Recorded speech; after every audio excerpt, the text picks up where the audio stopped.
আজকে সারা দিন ছেদছেদে বৃষ্টি। এই বৃষ্টি বৃষ্টি টিপ টিপ করে পড়তেছে, আবার বৃষ্টি থেমে যাচ্ছে, আকাশটা মেঘলা মেঘলা।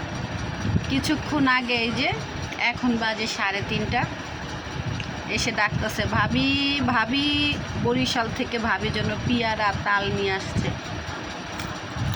এরকম টাইমে এরকম কসকসা পিয়ারা খেতে কে কে পছন্দ করেন বলেন? অবশ্যই যারা বরিশালের লোক আছেন তারা বুঝতে পারেন।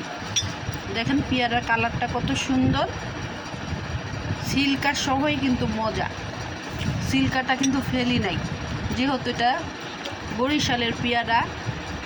এটা আবার ওই যে ব্যাগে ছিল, ব্যাগের ঘষায় নষ্ট হয়ে গেছে, কিন্তু পেয়ারার স্বাদটা সেই রকম, একদম অনেক মজা পেয়ারাটা খেতে। এরকম মেঘলা মেঘলা দিনে যারা বাসায় আছেন, আশা করতেছি সবাই আমার মতো এখন বসে বসে ভর্তা খাবেন। বাসায় তো অনেক কিছু আছে, বসে আছেন কেন? কিছু না কিছু ভর্তা রেডি করে ফেলেন, আসেন আমরা একসাথে সবাই মিলে বারান্দায় বসে বসে বৃষ্টি দেখবো আর পেয়ারা খাবো। আল্লাহ হাফেজ।